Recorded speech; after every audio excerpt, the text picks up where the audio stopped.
Are you ready for me to show you my February garden? Let's go.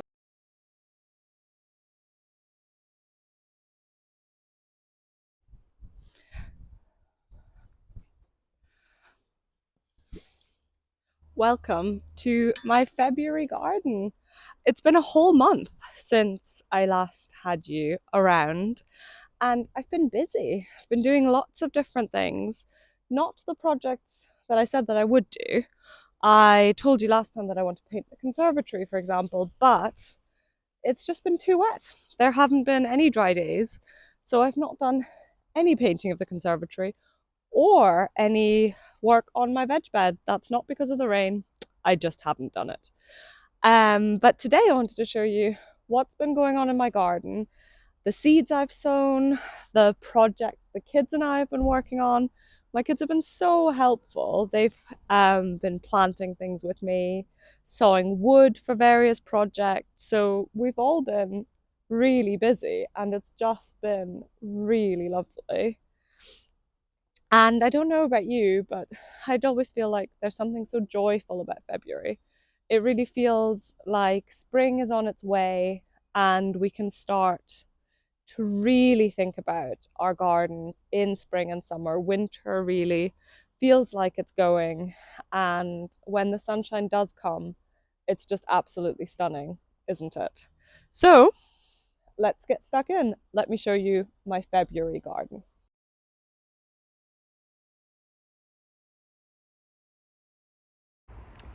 I've actually done quite a few projects, more than I had intended, and this bit here is one of them. I will show it to you from the other side to show you what I have planted. So here we have a bit of the garden. It was just lawn before, and I will link it. Well, I will link some pictures that you can see what I have done, what it looked like before.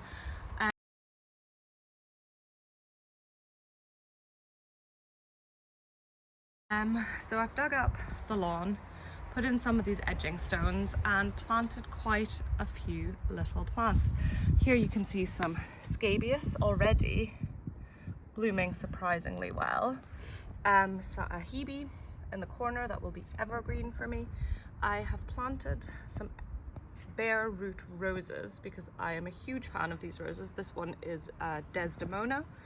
Over here, similar sort of arrangement, again a bare root rose. That one is Scarborough Fair. Also planted some foxgloves, some wallflowers, and a nepeta that will hopefully bloom beautifully for me very soon, as well as a verbena. And over here we have a very similar arrangement of plants, as well as some snowdrops in the mix. And in case you're wondering what those cages are all about, my dog likes to sit on certain plants, so I've put these over the plants to protect them. They're called peony cages, and it just kind of gets him out of the habit of sitting on those ones. Some he doesn't want to sit on, like this. This is a wallflower, that's a wallflower. He wants to sit on this one, but not on that one.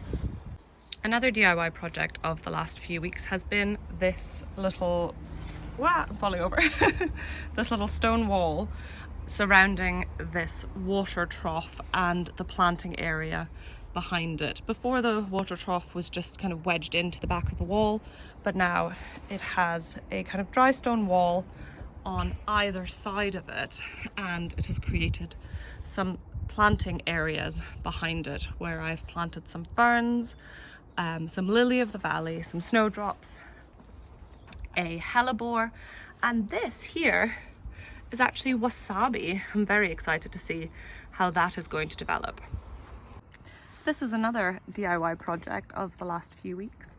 Right beside the pond, I have installed a little log pile. I'm hoping that in the coming, that next winter, it'll be a nice place for our frogs and newts to hibernate. So as you can see, it's just at the edge of the pond, and my son actually did a brilliant job helping me chop the logs for it. One part of the garden that I have worked on since we last saw each other is this bit here. It's right beside the conservatory door, and I didn't even show it to you in the last video because it was just a dumping ground for a whole load of rubbish. But I've moved this table here and I've put out a little theatre of different pots, lots of herbs, as well as some nice bulbs. This is the pot that my daughter was helping me with.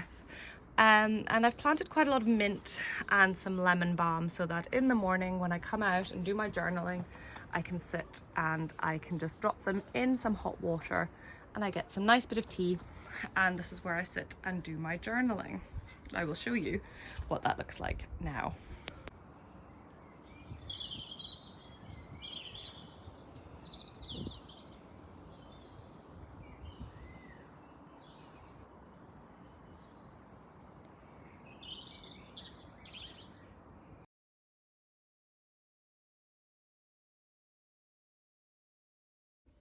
So here we are in my little plant nursery. Here you can see these are all little foxglove seedlings growing on. You can see I've sown quite a lot of them.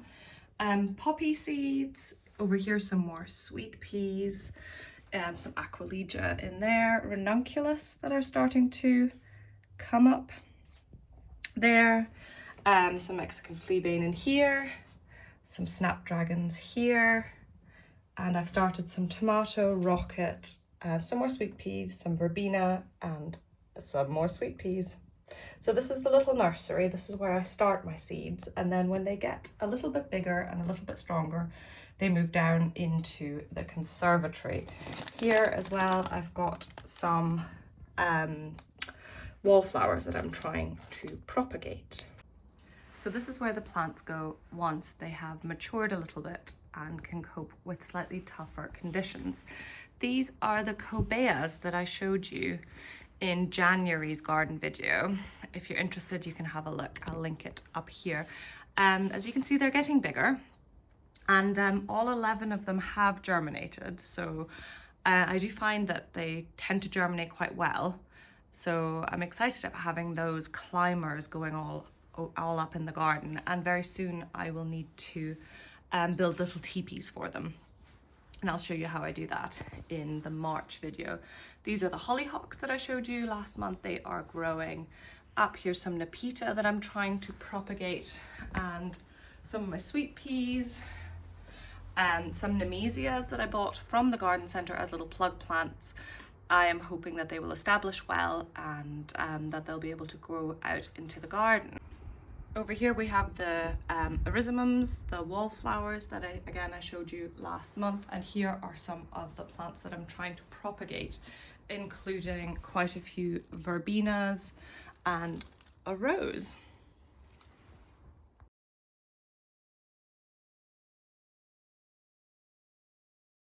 For me, the stars of the garden at this time of year are things like the buds on this amelanchier. Soon they will be beautiful flowers. For me, a definite star at this time of year in my garden is this wallflower. It's an erysimum poet's lavender. I just think it is absolutely gorgeous. And of course the crocuses.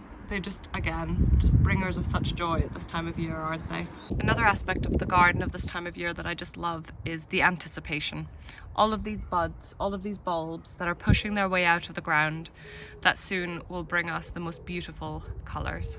And here we have some more buds, this time on Prunus pandora. Again, can't you just almost feel the excitement of the beautiful flowers that are going to pop out of this?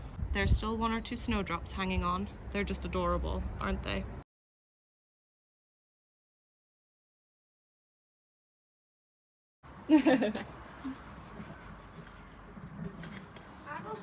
And also Archie. Well, it's really not.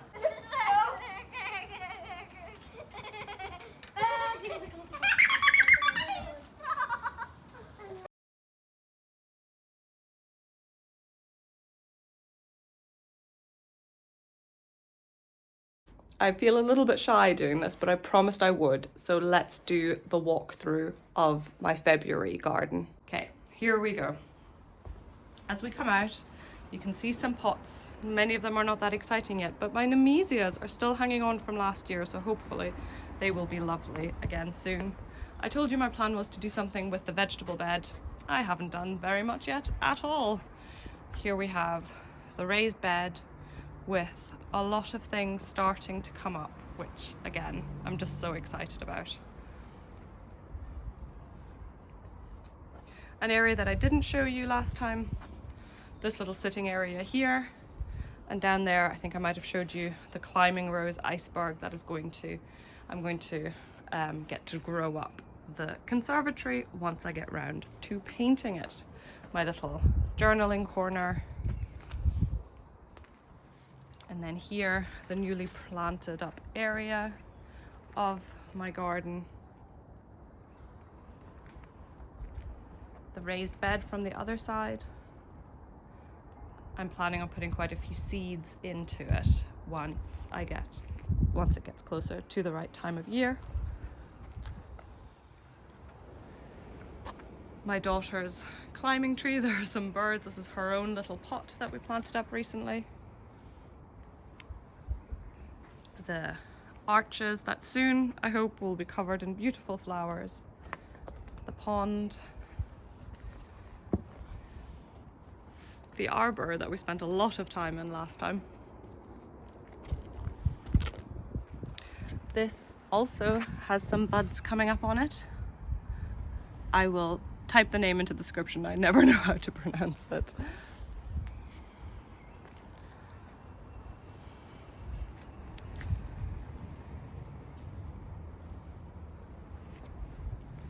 You can see spring is slowly coming into my Edinburgh garden.